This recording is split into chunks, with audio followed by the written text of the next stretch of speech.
The police officer didn't notice it at first. The body camera was still recording as Chris Watts stood in his kitchen, hands on his hips, rocking back and forth slightly, talking too much, smiling at the wrong moments. He looked like a man under stress, a worried husband, a father desperate for answers. But when investigators reviewed the footage later, frame by frame, they saw it. In the dark reflection of the television screen behind him, Chris Watts was smiling. Not a nervous smile, not confusion, relief. And in that moment, the case was already over, even though the bodies had not yet been found. On the morning of August 13, 2018, police in Frederick, Colorado received a missing persons call that seemed routine at first. A woman named Sean Ann Watts had failed to attend a scheduled doctor's appointment. She wasn't answering her phone. Her 2 young daughters were also missing. The call did not come from her husband. It came from a friend. By the time officers arrived at the Watts family home, Chris Watts was already there. Calm, cooperative, soft-spoken. He shook hands. He answered questions. He told police that he and his wife had argued the night before, and that Shannon had taken the children and left. No note, no suitcase, no warning. Inside the house, everything was exactly where it should have been, except Shannon. Her phone was found between the couch cushions. Her purse was still there. Her medication was untouched. The children's backpacks were gone. Chris followed officers from room to room, explaining things no one had asked about yet. He laughed nervously. He talked constantly. He avoided silence like it terrified him.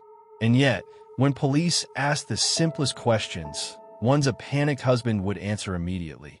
He hesitated. Where did she go? Who did she contact? Why would she leave without her phone? There were no good answers. As neighbors gathered outside, one of them mentioned something that shifted the entire investigation. His name was Nate, and his house faced the Watts driveway. He had security cameras. When police asked to review the footage, Chris agreed instantly. Too instantly.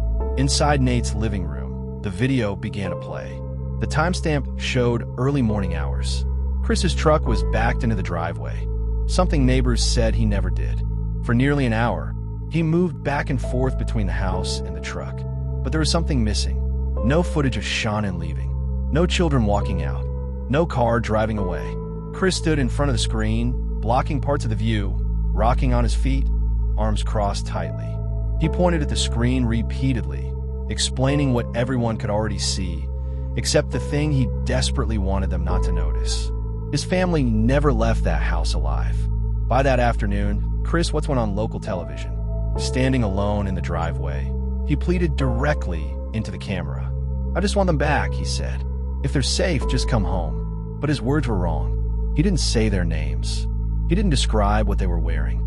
He didn't ask for help finding them. It sounded rehearsed, empty, like someone imitating grief without ever feeling it. Behind the scenes, detectives were already uncovering the truth. Chris Watts was having an affair. For weeks, he had been living a double life, playing the role of the quiet family man while secretly planning a future without his wife and children. He had researched apartments, calculated finances. Imagine a life free from responsibility. And on the night Sean Ann returned home from a business trip, that fantasy collided with reality. Phone records showed Shannon arrived home shortly before 2 a.m. She never made it to bed. Chris would later claim they argued, that emotions ran high, that things got out of control. But the evidence told a different story. This wasn't rage. It was planning. When police asked Chris to come in for questioning, he agreed again, calmly, politely, as if he believed cooperation would save him. Inside the interrogation room, he talked in circles, repeating the same phrases, watching the detectives more than the questions. He showed more concern for how he appeared than for where his family was. Then investigators offered him a polygraph test. Chris accepted immediately. That decision sealed his fate.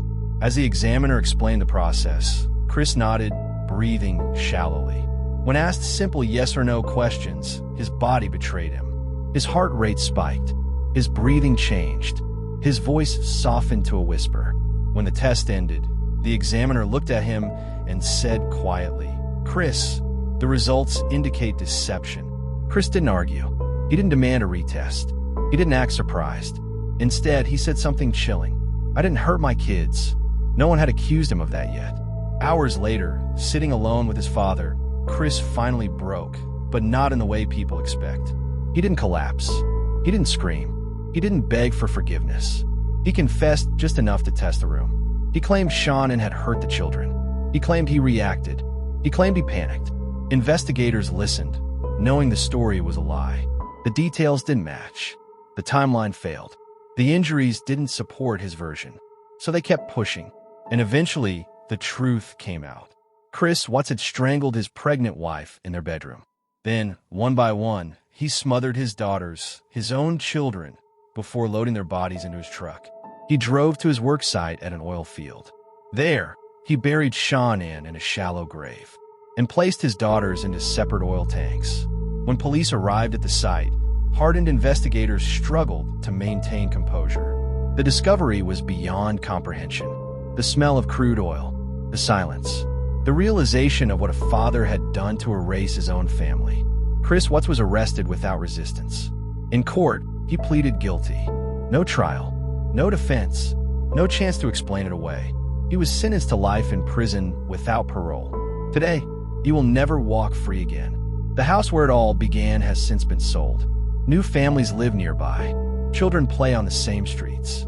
But for investigators, neighbors, and anyone who watched that body cam footage, the image remains frozen in time. A man helping police search for his missing family, already knowing exactly where they were, already knowing they would never be found alive. Because sometimes, the most terrifying crimes don't come from monsters hiding in the dark. They come from the person standing in the kitchen, smiling, while the camera records everything. This case is now closed. The evidence is documented. The confession is on record, and the consequences are permanent. But some files don't end when the verdict is read. They linger in body cam footage, in recorded phone calls, in moments the camera never forgets.